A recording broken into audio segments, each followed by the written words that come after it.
Mi hijo me había invitado a una cena de reconciliación.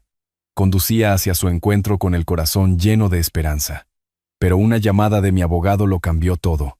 Llámeme de inmediato. Es sobre su hijo. Lo que me contó me rompió el corazón. Antes de continuar, por favor, suscríbete al canal y escribe en los comentarios qué hora es donde te encuentras ahora. La puerta principal se cerró de un portazo con tal fuerza que mi taza de café vibró contra el plato. Unos pasos pesados retumbaron en mi porche.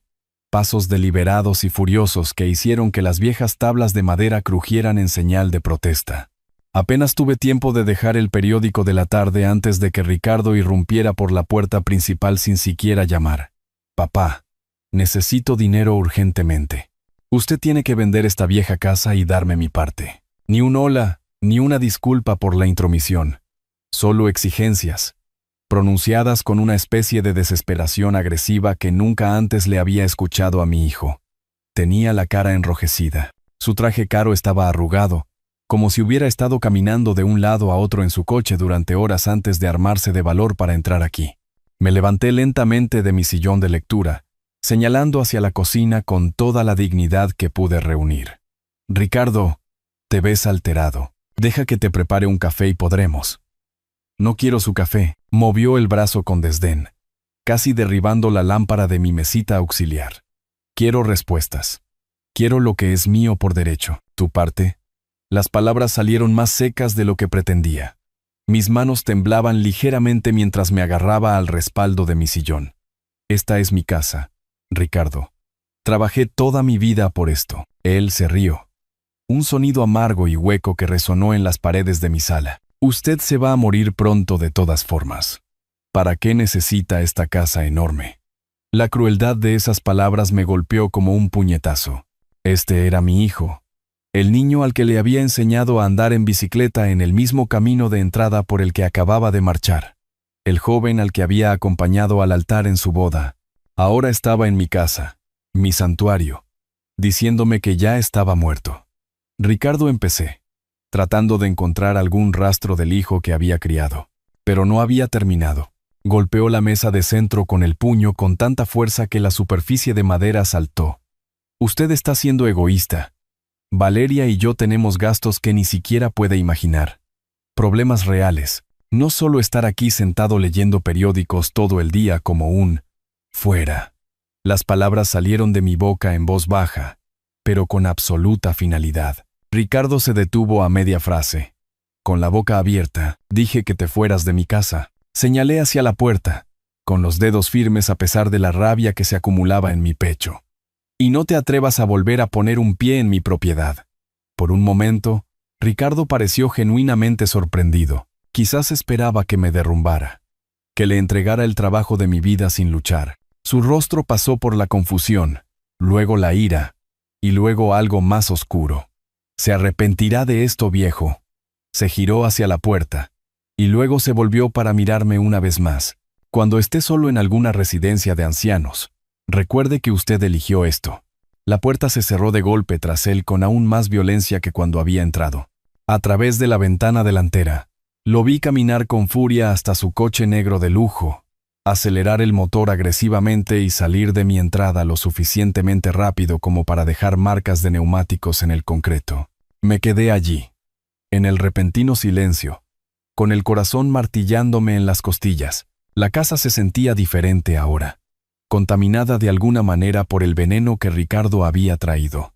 Afuera, la tarde de marzo se convertía en crepúsculo y las luces de la calle comenzaban a parpadear. Sentí las piernas inestables, así que me dejé caer de nuevo en mi sillón. El periódico yacía esparcido por el suelo, donde lo había dejado caer cuando Ricardo entró. El café de mi taza se había enfriado. Caminé hasta la puerta principal y eché el cerrojo, algo que rara vez hacía, pero esa noche se sentía diferente. Mis dedos se demoraron en el metal frío mientras intentaba procesar lo que acababa de suceder en mi propia sala. El silencio se sentía pesado, opresivo. Me moví lentamente por la habitación, mis pantuflas arrastrándose contra el suelo de madera que Isabel y yo habíamos restaurado juntos hacía 20 años. Todo parecía igual que hacía una hora, pero de alguna manera nada me resultaba familiar. Me detuve en la repisa sobre la chimenea, donde nuestras fotografías familiares estaban en una fila ordenada. La foto de graduación de la preparatoria de Ricardo me sonreía, con su birrete y su toga, esa expresión de orgullo de cuando fue aceptado en la universidad estatal.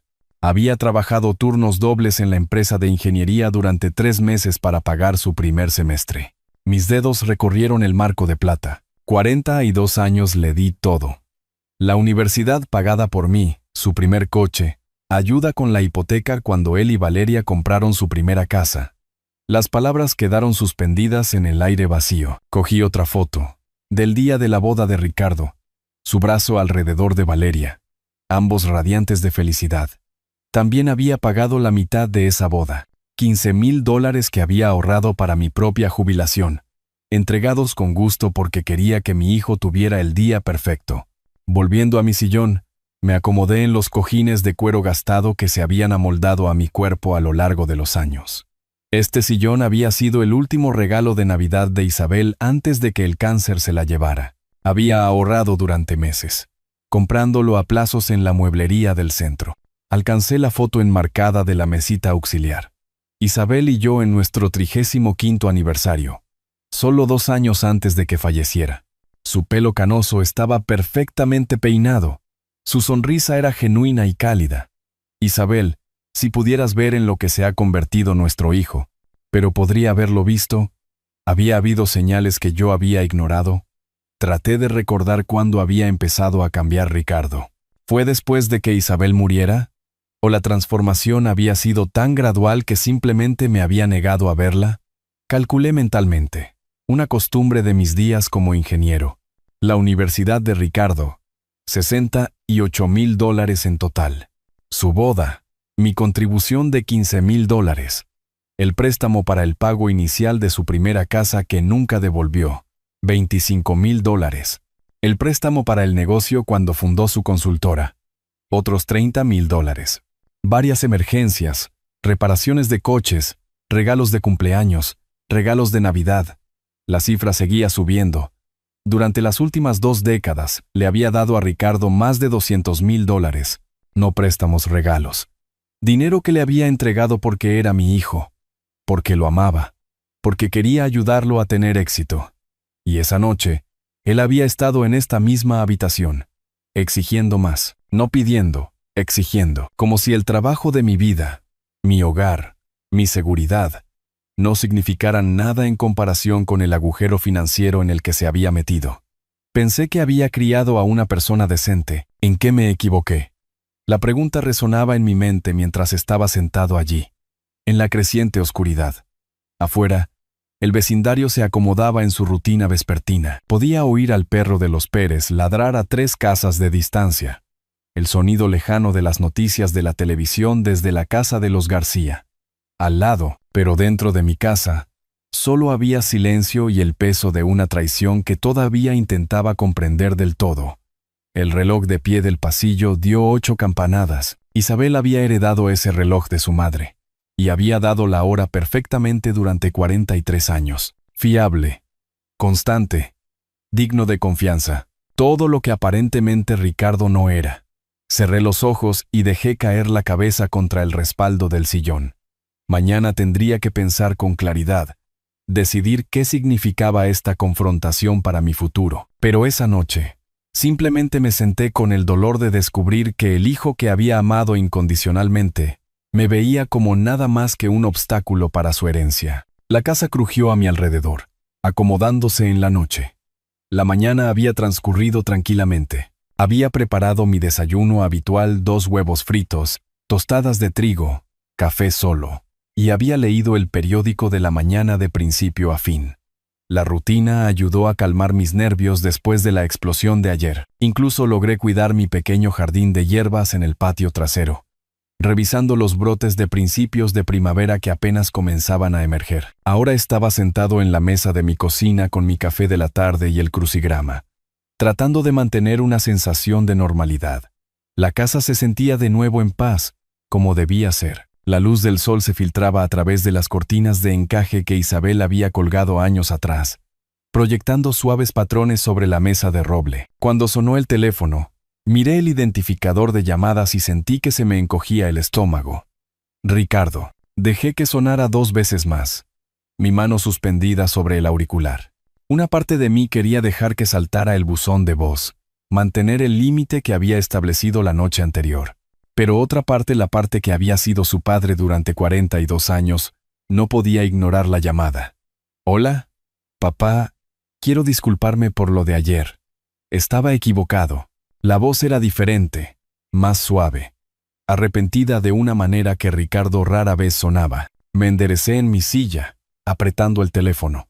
«¿Ricardo? ¿Qué pasó? Tú nunca te disculpas». Hubo una pausa. Cuando volvió a hablar, había algo que sonaba a genuina vergüenza en su tono. Me di cuenta de que estaba actuando como una persona egoísta. Las cosas que dije, sobre que usted se iba a morir. Sobre la casa. Papá, estoy avergonzado de mí mismo. Miré por la ventana de la cocina los rosales de la señora Rojas, tratando de procesar este cambio repentino. En todos los años desde que Ricardo se había convertido en adulto, podía contar con los dedos de una mano las veces que había admitido estar equivocado en algo. «No lo sé, hijo. Ayer dijiste cosas terribles». «Lo sé, lo sé». Su voz se quebró ligeramente. «He estado bajo mucha presión últimamente, pero eso no es excusa. Usted no merecía lo que le hice pasar. ¿Podemos hablar durante la cena? Por favor». Mi mano libre tamborileaba sobre la superficie de la mesa. Esto se sentía extraño de alguna manera. Demasiado conveniente. Demasiado oportuno. Pero también era lo que había esperado durante esas largas horas de la noche anterior. Alguna señal de que mi hijo todavía tenía una conciencia enterrada en algún lugar bajo su desesperación.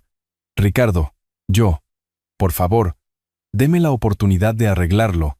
En el restaurante, La Pérgola. Hoy a las 7. Yo invito. Déjeme demostrarle que puedo ser el hijo que usted crió». La Pérgola. Ricardo sabía que era mi restaurante favorito. El lugar donde Isabel y yo habíamos celebrado cada aniversario durante los últimos 10 años de su vida. Estaba tirando de todas las cuerdas emocionales que podía encontrar. Pero quizás eso significaba algo. Quizás significaba que recordaba lo que me importaba.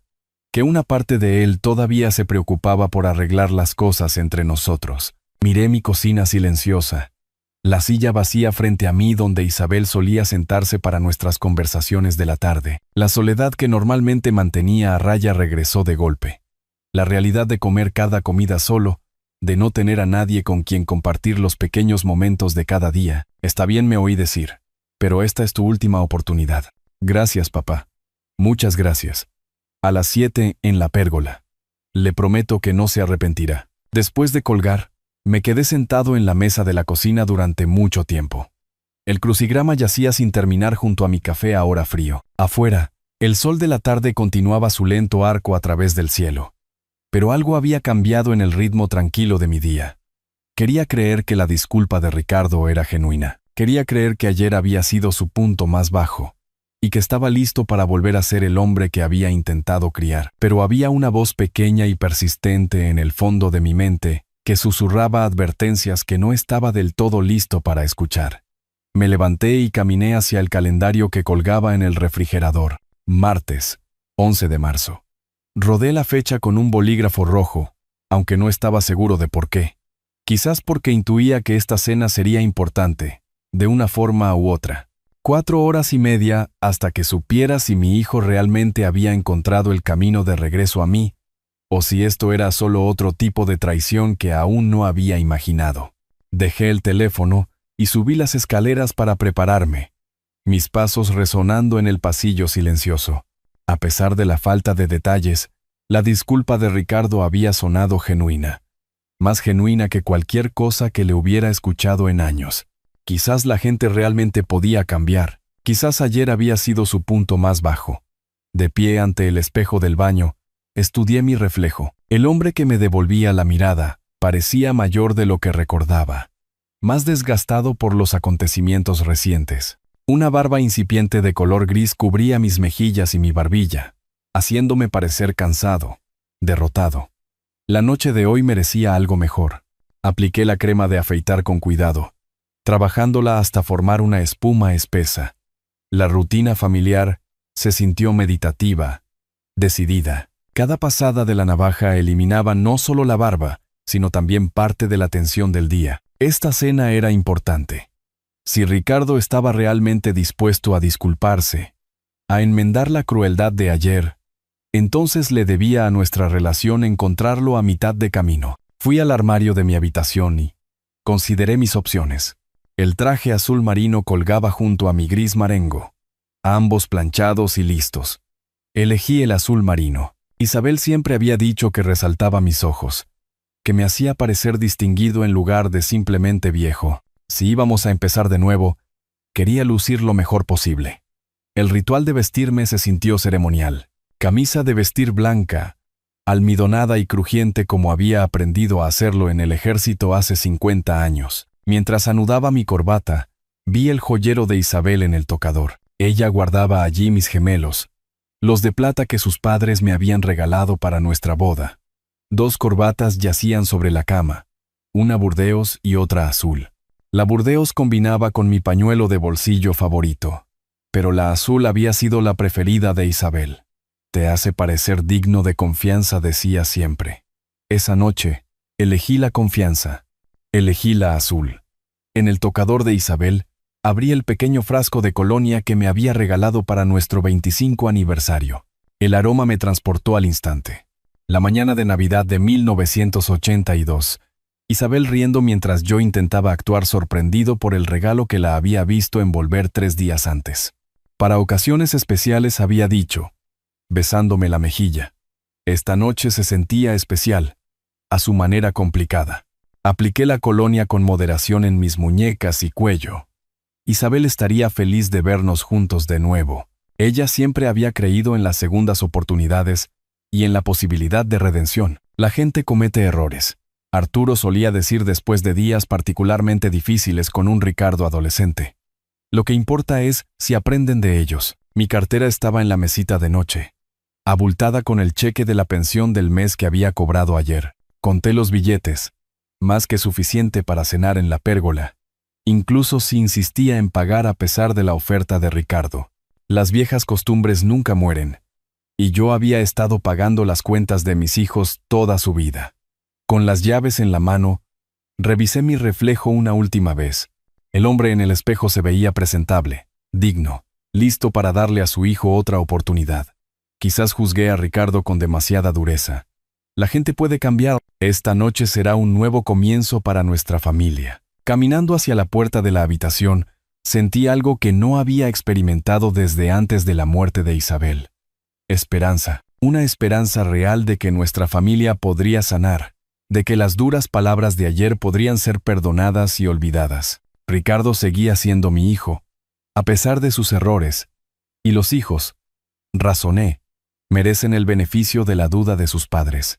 Alcancé el interruptor de la luz, listo para bajar y conducir hacia lo que esperaba que fuera nuestra reconciliación. Alcancé mi abrigo que colgaba junto a la puerta principal cuando mi teléfono vibró en el bolsillo de mi pecho. El sonido cortó mi estado de ánimo optimista como una cuchilla a través de la seda. Casi lo ignoré. Cualquier mensaje que hubiera llegado podía esperar hasta después de la cena, pero algo me hizo detenerme, con la mano a medio camino de la manga del abrigo. La notificación mostraba un mensaje de Guillermo. Llámeme urgentemente. Mis dedos de repente se sintieron torpes mientras marcaba su número. Guillermo nunca usaba signos de exclamación. Nunca enviaba mensajes urgentes a menos que algo estuviera seriamente mal. El teléfono sonó 1, 2 veces, y luego su voz familiar respondió. Guillermo, ¿qué pasó? ¿Por qué tanta urgencia? Arturo, su hijo Ricardo, llamó a mi oficina hoy. Estaba preguntando sobre su testamento. Las palabras me golpearon como agua fría. Me apoyé contra la pared del pasillo. Mi corbata azul cuidadosamente anudada de repente se sentía demasiado apretada alrededor de mi cuello. ¿Qué quería saber exactamente? Preguntó si toda la propiedad va para él o si hay una parte para Carmen. Entonces Guillermo hizo una pausa, y pude oírlo elegir sus palabras con cuidado. Luego preguntó sobre la impugnación del testamento. Impugnarlo, ¿pero por qué? Mi voz sonaba extraña en mis propios oídos, hueca y distante. A través de la ventana delantera podía ver a los Pérez paseando a su perro, la misma rutina vespertina que habían seguido durante 15 años. Todo afuera parecía normal, pacífico, mientras mi mundo se inclinaba de lado. Arturo. Sospecho que Ricardo está planeando algo malo. Tenga cuidado esta noche. Presioné mi mano libre contra la pared para apoyarme. La colonia que Isabel me había regalado de repente olía demasiado fuerte, empalagosa. «Guillermo, ¿estás seguro?» Quizás solo quería entender. Preguntó específicamente sobre los requisitos de su competencia mental. Sobre qué pasaría si alguien afirmara que usted no estaba en su sano juicio cuando firmó los documentos. Sano juicio. La frase resonó en mi cabeza mientras las piezas comenzaban a encajar. La explosiva demanda de dinero de ayer. La repentina y conveniente disculpa de hoy. La invitación a cenar en un lugar público donde los testigos pudieran observar mi comportamiento. Mi reflejo me devolvió la mirada desde el espejo del pasillo. Un anciano con corbata azul, vestido para cenar con su hijo que podría estar planeando que lo declararan incompetente. La esperanza que había bajado conmigo se evaporó, reemplazada por algo frío y duro. ¿Qué debo hacer?, pregunté, aunque una parte de mí ya sabía la respuesta. No vaya. Quédese en casa. Déjeme manejar esto legalmente. Pero incluso mientras Guillermo hablaba, yo negaba con la cabeza. Ricardo pensó que podía manipularme. Pensó que yo era solo otro anciano débil listo para ser avasallado. Estaba a punto de aprender lo contrario. No dije con firmeza. Voy a ir a la cena, pero no comeré ni beberé nada. Sé exactamente lo que está planeando. Arturo, por favor. He manejado cosas peores que mi propio hijo, Guillermo, pero gracias por advertirme. Después de colgar, me quedé en el pasillo un largo momento, estudiando mi reflejo. El hombre que me devolvía la mirada ya no era esperanzado ni ingenuo. Este era el Arturo que había sobrevivido a la guerra, que había construido puentes que todavía soportaban tráfico 40 años después, que había enterrado a su amada esposa y seguido adelante. Ricardo quería jugar con el legado de su padre. Bien, pero quizás Guillermo se equivoca. Quizás Ricardo solo quería conocer sus derechos de herencia. El semáforo se puso en verde y aceleré lentamente. Manteniéndome en el carril derecho, una joven en un coche deportivo rojo me adelantó, probablemente pensando que yo era solo otro conductor anciano y cauteloso. No se equivocaba. Pero esa noche, mi cautela tenía un propósito diferente. No. Después de la pelea de ayer, todo tiene sentido, pero no puedo creer que mi hijo hiciera algo así. Otro semáforo en rojo. Un hombre sin hogar estaba en la esquina con un cartel de cartón, y me encontré preguntándome qué lo había llevado a esa intersección. Malas decisiones, mala suerte, traición familiar. Metí la mano en mi cartera y le di un billete de $5 cuando se acercó a mi ventanilla. Me agradeció con genuina calidez y luego pasó al siguiente coche. Al menos alguien se beneficiaría de mis preparativos para la noche. Continué conduciendo, apretando el volante con más fuerza. Los lugares familiares de la ciudad pasaban a mi lado. La tienda de la esquina donde compraba mi periódico matutino, la farmacia donde recogía mi medicación para el corazón, la barbería donde me había estado cortando el pelo durante 30 años. Esta era mi ciudad, mi vida, mi rutina. Ricardo pensaba que podía simplemente llegar y reclamarlo todo. Tendré cuidado. No comeré ni beberé nada hasta que esté seguro de sus intenciones. La decisión se sentía sólida, lógica. Ricardo podría estar planeando algo, pero estaba tratando con un hombre que había pasado su carrera calculando capacidades de carga y tolerancias al estrés. Podría manejar cualquier plan que mi hijo hubiera ideado. Al girar en la avenida principal, apareció el letrero distintivo de La Pérgola. El restaurante estaba en una iglesia reconvertida. Su arquitectura gótica era hermosa y de alguna manera ominosa en el anochecer. Isabel y yo habíamos celebrado tantos aniversarios allí, cuando creía que la familia significaba algo sagrado y permanente. El tráfico se ralentizó al acercarme al distrito de restaurantes. Los oficinistas se dirigían a casa. Las parejas llegaban a sus citas para cenar.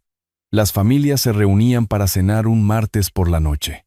Gente normal haciendo cosas normales, sin saber que en algún lugar entre ellos un padre conducía para enfrentar la traición de su hijo. Señalicé para entrar en el estacionamiento del restaurante, mi pulso firme a pesar de todo. Lo que sea que Ricardo hubiera planeado, cualquier trampa que creyera estar tendiendo, yo estaría listo. El padre ingenuo que se había vestido con esperanza en el espejo de su habitación había desaparecido. En su lugar se sentaba un hombre que había aprendido, quizás demasiado tarde, que la confianza era un lujo que ya no podía permitirse, pero seguiría siendo su padre, incluso si él había olvidado cómo ser mi hijo. Aparqué en el estacionamiento del restaurante y me senté un momento, observando a otros comensales caminar hacia la entrada. Familias normales, parejas normales, gente normal que no sospechaba que sus seres queridos pudieran estar conspirando contra ellos. La arquitectura gótica de la iglesia reconvertida parecía acogedora bajo la suave luz del atardecer, sus vitrales brillando cálidamente. Ricardo y Valeria esperaban justo dentro de la entrada. Sus rostros se iluminaron con lo que parecía una alegría genuina cuando me vieron. Ricardo se abalanzó con los brazos abiertos, atrayéndome a un abrazo que se sintió completamente diferente a su postura agresiva de 2 días antes. Papá, qué maravilla que hayas venido. He estado pensando en nuestra relación todo el día. Valeria se unió a nosotros, su sonrisa radiante mientras me tomaba del brazo. Señor Serrano, se ve usted fantástico. Ricardo me dijo, cuánto lamenta lo de ayer. Su entusiasmo se sentía abrumador, casi teatral.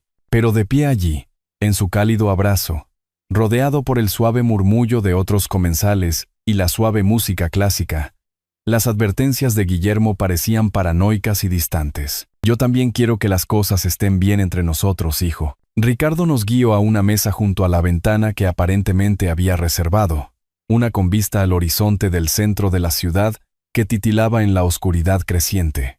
Valeria me ayudó con mi silla, preocupándose por mi comodidad como nunca antes lo había hecho. La camarera apareció de inmediato, como si la hubieran invocado. Nos tomamos la libertad de pedir vino, anunció Ricardo, señalando la botella de Cabernet, que ya se estaba aireando sobre la mesa. Tu cosecha favorita de cuando Isabel vivía. Valeria llenó mi copa con gracia experta, sus movimientos suaves y deliberados. Esto será perfecto para nuestro brindis de reconciliación. Levanté mi copa, sintiéndome genuinamente conmovido por su atención al detalle. Habían recordado el vino favorito de Isabel, elegido nuestra vieja mesa de aniversario junto a la ventana. Quizás había sido demasiado rápido para juzgar los motivos de Ricardo. Por la familia, dijo Ricardo solemnemente, sus ojos encontrándose con los míos. Por las segundas oportunidades.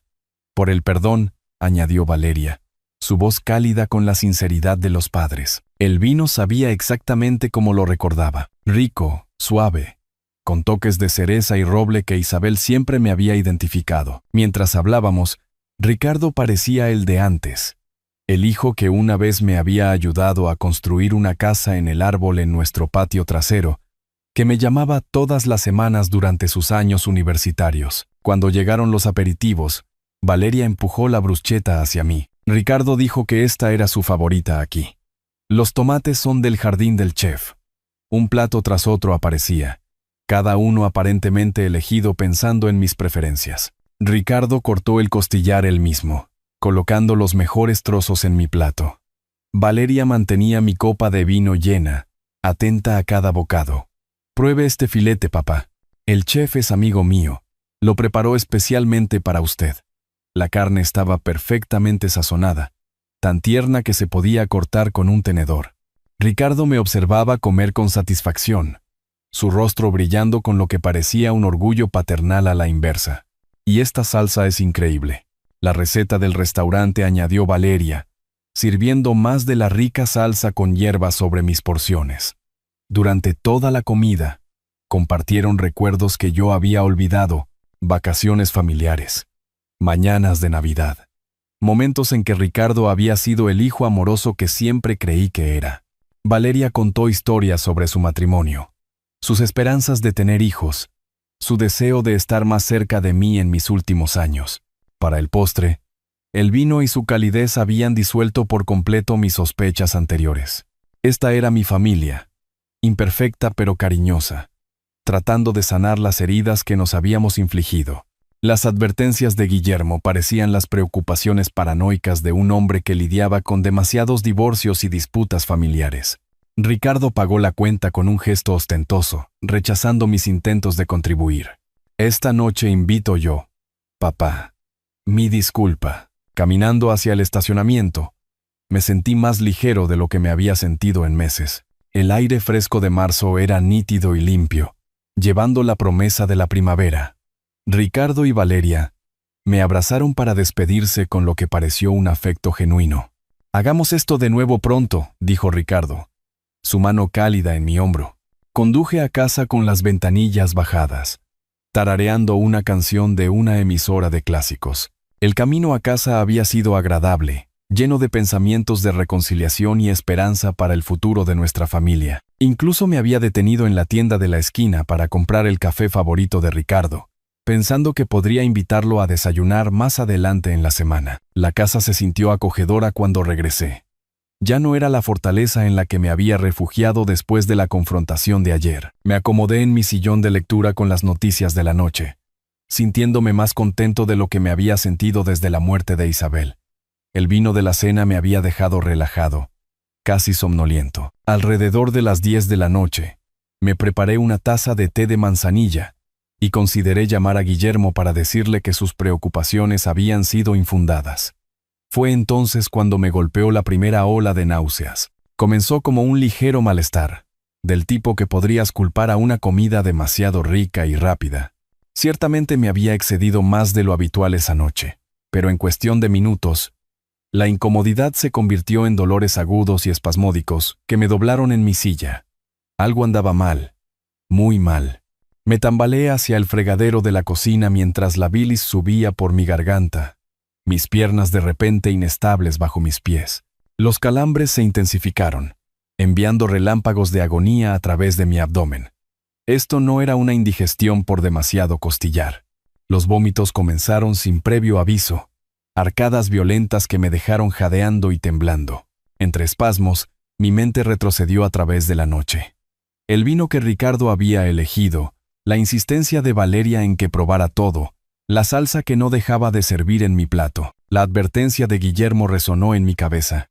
«Arturo, sospecho que Ricardo está planeando algo malo». Mis manos temblaban mientras alcanzaba el teléfono de la cocina. Cada movimiento requería un esfuerzo enorme. Los números del teclado se volvieron borrosos cuando otra ola de náuseas me invadió. Apenas podía sostener el auricular. «Servicios de emergencia». «¿Cuál es su urgencia?» «Hola, servicios de emergencia. Estoy muy enfermo. Creo que me han envenenado. La dirección es calle principal. Número 1247. Señor, permanezca en la línea. ¿Cuáles son sus síntomas?» «Dolor de estómago severo, vómitos, mareos. Cené fuera esta noche y...» Otro espasmo cortó mis palabras. «Señor, ¿puede permanecer consciente? El equipo ya va en camino». La voz del operador parecía venir de muy lejos. Me desplomé contra el mostrador de la cocina. El teléfono se me resbaló de la mano. A través de la neblina del dolor, un pensamiento ardió con claridad. Mi hijo había intentado asesinarme. El sonido de la sirena se hizo más fuerte afuera. Luces rojas y azules parpadearon a través de las ventanas delanteras, pintando las paredes familiares con colores de emergencia. Pasos pesados se acercaron a la puerta. «Señor Serrano, los bomberos y los paramédicos. Vamos a entrar». Un paramédico apareció a mi lado, una joven de ojos amables y manos firmes. Me tomó el pulso. Me iluminó los ojos con una linterna. Hizo preguntas que apenas pude responder. «Señor Serrano, ¿puede oírme?» Lo llevamos al hospital. Mientras me levantaban en la camilla, vi mi reflejo en el espejo del pasillo. El hombre que me devolvía la mirada estaba pálido, envejecido años en una sola noche, pero bajo el malestar físico, sus ojos ardían con algo más duro que el dolor. Comprensión. La ambulancia se alejó de mi calle, llevándome hacia el hospital central, y lejos de la casa donde había vivido, confiando inocentemente en mi familia durante demasiado tiempo. La conciencia regresó gradualmente. acompañada por el pitido constante de los monitores y el olor antiséptico que definía la existencia hospitalaria. La luz del sol se filtraba a través de las persianas venecianas, proyectando estrechas franjas sobre sábanas blancas y almidonadas. Sentía la boca seca como el algodón, y una vía intravenosa serpenteaba desde mi brazo izquierdo hasta una bolsa de líquido transparente que colgaba junto a la cama. Intenté incorporarme, pero la debilidad me mantuvo en posición horizontal. Los acontecimientos de la noche anterior volvieron de golpe. La cena, la enfermedad, la ambulancia, la traición que casi me había matado. Señor Serrano, ¿ya despertó? Una mujer con bata blanca entró, llevando una tableta y con la expresión que los médicos reservan para dar noticias serias. Tendría unos 50 años, con el pelo canoso recogido y unos ojos oscuros e inteligentes que sugerían tanto competencia como compasión. ¿Cómo se siente? Ingresó en estado crítico anoche. ¿Qué me pasó, doctora? Soy la doctora Mendoza, su médico tratante. Hemos estado haciendo pruebas toda la noche. Acercó una silla a la cama, sentándose con los movimientos deliberados de alguien que se prepara para una conversación difícil. Las pruebas muestran la presencia de una sustancia extraña en su torrente sanguíneo. Ricina. Es un veneno de origen vegetal derivado de las semillas de ricino. La palabra golpeó como un puñetazo. Ricina. No una intoxicación alimentaria accidental o una enfermedad repentina. Un asesinato deliberado. ¿Pero dónde podría haber? Las piezas se encajaron con una claridad horrible. ¡Ay, mi hijo! Ese sinvergüenza intentó matarme. Las cejas de la doctora Mendoza se arquearon ligeramente. Señor Serrano, si sospecha de un envenenamiento intencional, debe contactar a la policía de inmediato. Esto es un asunto criminal. Ricina. Había leído sobre ella en revistas de ingeniería años atrás. Estudios de casos de accidentes industriales. Altamente tóxica. Difícil de detectar. Casi imposible de tratar una vez que aparecían los síntomas. Ricardo había investigado. ¿Qué tan grave es, doctora? Tuvo suerte. La cantidad en su sistema sugiere que alguien quería enfermarlo gravemente, posiblemente de forma fatal, pero recibió tratamiento rápidamente.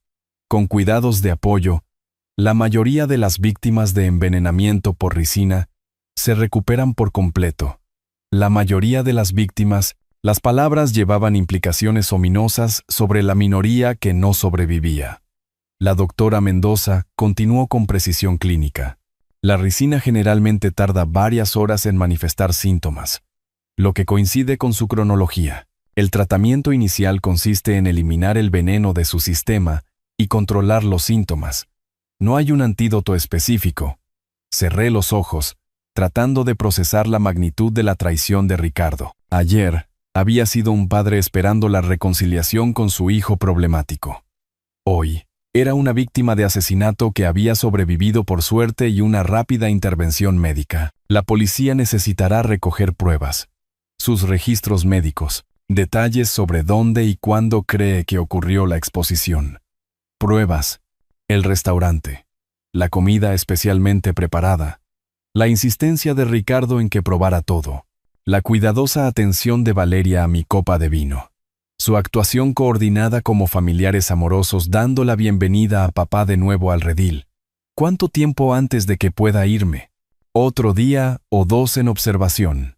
Necesitamos monitorear su función renal y asegurarnos de que se eliminen todos los rastros de la toxina. Después de que la doctora Mendoza se fue, me quedé mirando las baldosas del techo y contemplé la nueva realidad. Mi hijo, el niño al que le había enseñado a lanzar una pelota de béisbol, cuya educación universitaria había financiado, cuya boda había ayudado a pagar, había intentado asesinarme por mi herencia. La familia por la que me había lamentado, con la que esperaba reconciliarme, ya no existía. En su lugar, había asesinos a sangre fría que me veían como nada más que un obstáculo para su seguridad financiera. Ricardo pensó que estaba tratando con un anciano indefenso. Estaba a punto de descubrir cuán equivocado podía estar. El taxi me dejó en el edificio principal del departamento de policía en la avenida Central. Los papeles del alta y los registros médicos de la doctora Mendoza estaban en un sobre de Manila bajo mi brazo, pruebas que pondrían a mi hijo tras las rejas, donde pertenecía, Las luces fluorescentes del vestíbulo zumbaban sobre mi cabeza mientras me acercaba al mostrador de recepción, donde un oficial uniformado levantó la vista de la pantalla de su computadora. «Necesito denunciar un intento de asesinato», dije. Mi voz firme a pesar de la magnitud de las palabras. En 15 minutos, estaba sentado frente a la inspectora Sofía Montero en una pequeña sala de interrogatorios que olía a café y desinfectante. Era una mujer de unos 40 y tantos años, con el pelo canoso recogido en un moño práctico y ojos que habían visto suficiente violencia familiar como para tomar mi caso en serio desde el principio. «Señor Serrano, por favor, cuénteme en detalle los eventos de anoche». Extendí los documentos del hospital sobre la mesa de metal rayada entre nosotros. El informe de toxicología mostraba niveles de ricina que podrían haber matado a un hombre más joven o a uno mayor que no hubiera recibido tratamiento con la suficiente rapidez. Mi hijo Ricardo me invitó a cenar después de una pelea que tuvimos el lunes. Ahora entiendo que fue una trampa. La inspectora Montero estudió los registros médicos, tomando notas en una libreta encuadernada en cuero. Su expresión se mantuvo profesional, pero pude ver la preocupación crecer en sus ojos a medida que absorbía los detalles de lo que Ricardo había hecho. «¿Estás seguro de que el envenenamiento ocurrió en el restaurante?» «Absolutamente». Ricardo insistió en que comiera ese plato específico y bebiera ese vino. Su esposa Valeria no dejaba de rellenar mi copa, empujando diferentes alimentos hacia mí durante toda la noche. Le conté toda la secuencia de eventos, la confrontación explosiva del lunes, la advertencia de Guillermo sobre las sospechosas averiguaciones legales de Ricardo, la manipuladora invitación a cenar del martes y la comida cuidadosamente orquestada que casi me había matado. La ricina probablemente estaba en la salsa, expliqué, recordando la insistencia de Valeria en que probara más de la preparación especial, o en el vino. Trabajaron juntos, se aseguraron de que consumiera lo suficiente para hacer el trabajo. La inspectora Montero se reclinó en su silla, golpeando su bolígrafo contra la libreta.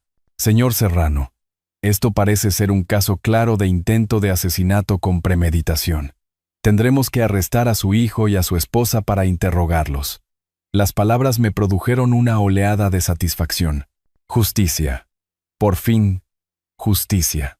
Ricardo ha estado desesperado por dinero, ahogado en deudas por malas inversiones.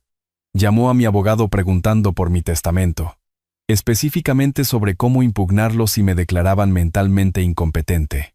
«Eso establece un motivo», dijo la inspectora Montero, haciendo otra nota. «Junto con la evidencia médica y su testimonio, tenemos motivos para un arresto inmediato». Me explicó el proceso. Se emitirían órdenes de arresto en cuestión de horas. Ricardo y Valeria serían detenidos, y un fiscal revisaría el caso para presentar cargos formales. Como testigo principal, tendría que testificar en el juicio si el caso llegaba tan lejos. «Inspectora, pensaron que estaban tratando con un anciano indefenso al que podían manipular y luego asesinar. Se equivocaron. A las 4 de la tarde, la inspectora Montero había registrado mi declaración completa y había archivado todas las pruebas médicas. Me acompañó al vestíbulo, estrechándome la mano firmemente en la puerta. «Señor Serrano, nos tomamos muy en serio el intento de asesinato, especialmente cuando involucra a miembros de la familia que atacan a parientes mayores. Su hijo y su nuera estarán bajo custodia esta noche». Salí de la comisaría a la luz del atardecer, sintiéndome más ligero de lo que me había sentido desde antes de la muerte de Isabel. La maquinaria legal estaba en marcha, avanzando hacia la justicia que Ricardo pensó que podía evitar. Habían pasado 2 días desde que Ricardo y Valeria fueron arrestados en su casa de los suburbios, llevados esposados mientras los vecinos observaban desde sus puertas. Las noticias locales habían recogido la historia. Hijo intenta envenenar a su padre por la herencia. Y mi teléfono no había dejado de sonar con reporteros y parientes lejanos expresando su conmoción. Los ignoré a todos. Hoy, tenía asuntos que terminar. La oficina de Guillermo ocupaba el segundo piso de un edificio de ladrillos en el centro, sus paredes revestidas de volúmenes legales y certificados que hablaban de décadas de práctica. Había sido mi abogado durante 15 años, manejando el patrimonio de Isabel y mi planificación de la jubilación. Hoy, me ayudaría a reescribir el futuro. «Arturo, ¿Está seguro de que quiere excluir completamente a Ricardo del testamento? Estaba sentado frente a él en la mesa de conferencias de Caoba, donde habíamos firmado tantos documentos a lo largo de los años. El Nuevo Testamento yacía abierto entre nosotros, sus páginas nítidas con un lenguaje legal que despojaría a Ricardo de cada centavo que esperaba heredar. Absolutamente. Una persona que intentó matarme no merece ni un centavo. Guillermo se ajustó las gafas de lectura, revisando el documento una vez más. Habíamos pasado 1 hora revisando cada activo, cada cuenta bancaria, cada posesión que tenía, la casa de la calle principal, los ahorros para la jubilación que Isabel y yo habíamos acumulado durante 40 años, las pólizas de seguro de vida y los beneficios de la pensión. Todo iría a parar a Carmen. Toda la casa, los ahorros, los fondos de pensiones, todo va para Carmen. Así es, Carmen siempre ha sido una buena hija. Mi mente se fue a mi hija, que enseñaba 3er grado en la escuela primaria local y nunca me había pedido nada más que regalos de cumpleaños para sus hijos. Ni siquiera sabía todavía del arresto de Ricardo. Decidí esperar hasta después del juicio para explicarle todo. El shock sería lo suficientemente devastador sin la carga añadida de volverse rica de repente. Guillermo se reclinó en su silla de cuero, estudiándome con la cuidadosa atención que siempre había prestado a los asuntos importantes. Ricardo podría intentar impugnar el testamento en los tribunales. Que lo intente. Tengo pruebas de su crimen. El cargo de intento de asesinato sería el mayor obstáculo de Ricardo en cualquier desafío legal. Ningún tribunal otorgaría una herencia a alguien que había intentado matar al testador por ese mismo dinero. Solo la evidencia médica destruiría cualquier impugnación que pudiera presentar. Incluiremos un lenguaje específico sobre los cargos criminales, explicó Guillermo, haciendo notas en los márgenes. De esa manera, incluso si es absuelto por un tecnicismo, el testamento establece explícitamente sus razones para la desheredación. Lo observé trabajar, recordando todas las veces que había ayudado a nuestra familia con complejidades legales. Había manejado las directivas médicas de Isabel durante su última enfermedad, nos había ayudado a establecer fideicomisos para la educación de los nietos, nos había guiado a través de la planificación fiscal, que había preservado nuestra modesta riqueza. Ahora me estaba ayudando a asegurar que esa riqueza fuera a alguien que la merecía. La ceremonia de la firma tuvo lugar a las 2 en punto, con la secretaria y los asistentes legales de Guillermo como testigos. Leí cada página del Nuevo Testamento, confirmando que Ricardo Serrano solo se mencionaba para ser explícitamente excluido de cualquier herencia. Mi firma se sintió diferente esta vez. No la mano temblorosa de un anciano haciendo actualizaciones legales de rutina, sino la declaración firme de alguien que toma el control de su legado. El sello del notario lo hizo oficial. Ricardo no recibiría nada. El testamento es ahora legalmente vinculante, dijo Guillermo mientras nos dábamos la mano. El intento de asesinato de Ricardo le ha costado todo lo que pensaba heredar. Caminando hacia mi coche, sentí la satisfacción de un hombre que había superado a su posible asesino. Ricardo se había jugado su herencia en una cena mortal y lo había perdido todo. El mes transcurrido desde que cambié mi testamento había pasado en un torbellino de preparación legal. A Ricardo y Valeria se les había negado la fianza. Riesgo de fuga, había determinado el juez. Así que habían pasado las semanas previas al juicio en la cárcel del condado. Guillermo y yo nos habíamos reunido repetidamente con la fiscal, revisando pruebas y preparándonos para lo que prometía ser un caso sencillo. Esta mañana, Carmen se sentó a mi lado en el pasillo del juzgado, su rostro todavía pálido por el shock de enterarse del crimen de su hermano. Se lo había contado todo 3 días antes, incluyendo su condición de única heredera. Había llorado durante 1 hora, de luto por el hermano que creía conocer. «Papá, todavía no puedo creer que Ricardo hiciera algo tan horrible», susurró mientras esperábamos que llamaran nuestro caso. La gente cambia, Milla. A veces se convierten en extraños con rostros familiares. La sala del tribunal era más pequeña de lo que esperaba, con bancos de madera gastados y una iluminación fluorescente que proyectaba duras sombras sobre el proceso. Un puñado de espectadores llenaba la galería, en su mayoría reporteros y curiosos del tribunal, atraídos por la naturaleza sensacionalista del caso. Ricardo y Valeria estaban sentados en la mesa de los acusados con sus abogados de oficio, ambos con un aspecto demacrado por su mes de detención. Ricardo había perdido peso. Su traje caro le quedaba holgado.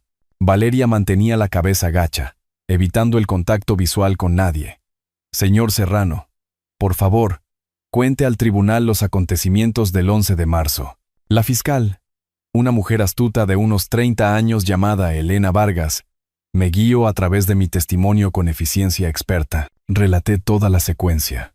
Las desesperadas demandas de dinero de Ricardo, su manipuladora invitación a cenar, el envenenamiento que casi me había matado.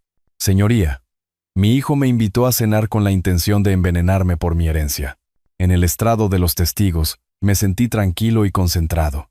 Este era mi momento para asegurar la justicia, para cerciorarme de que el crimen de Ricardo recibiera el castigo apropiado. El jurado escuchó atentamente mientras describía el envenenamiento por ricina, la hospitalización, la comprensión de que mi propio hijo había intentado asesinarme. Las pruebas confirmaron la presencia de ricina en el sistema de la víctima, anunció la fiscal, presentando los informes médicos de la doctora Mendoza al jurado. El abogado de Ricardo intentó una defensa de envenenamiento accidental, una historia descabellada sobre ingredientes de restaurante contaminados, pero las pruebas eran abrumadoras. Las preguntas de Ricardo sobre mi testamento, su desesperación financiera, el comportamiento coordinado en la cena, la cuidadosa atención de Valeria a mi comida y bebida. Cuando el jurado regresó después de 2 horas de deliberación, sus rostros eran sombríos. Ricardo Serrano y Valeria Serrano. El tribunal los declara culpables de intento de asesinato en primer grado. La compostura de Ricardo finalmente se quebró. Papá, no fue mi intención, fue un accidente. Lo miré a través de la sala. A este extraño que una vez había sido mi hijo. Un accidente. Preguntaste por mi testamento el día antes de envenenarme. El juez lo sentenció a cada uno a 15 años de prisión, con posibilidad de libertad condicional después de 10. Ricardo tendría 77 años cuando saliera, si es que vivía tanto. Valeria, 65. Sus vidas efectivamente terminadas. Sus futuros destruidos por su codicia. Carmen y yo salimos juntos del juzgado, dejando que Ricardo y Valeria comenzaran su viaje a la prisión estatal. El sol de abril se sentía cálido en mi rostro, prometiendo renovación y nuevos comienzos. ¿Qué pasa ahora, papá? Ahora vivimos, mija. Vivimos con integridad, de la manera que tu madre hubiera querido. Se había hecho justicia. El traidor de mi familia pasaría el resto de sus años productivos tras las rejas, mientras que mi hija leal heredaría todo lo que había trabajado para construir. El orden moral había sido restaurado, y finalmente pude descansar tranquilo, sabiendo que la persona correcta continuaría con el legado de nuestra familia. Ricardo se lo había jugado todo en una comida venenosa. Al final, había perdido mucho más que mi herencia. Había perdido su libertad, su futuro y cualquier derecho a ser llamado mi hijo. Si te gustó esta historia, por favor, dale me gusta a este video. Suscríbete al canal y comparte tus impresiones sobre esta historia en los comentarios. Para escuchar la siguiente historia, haz clic en el recuadro de la izquierda. Gracias por tu atención.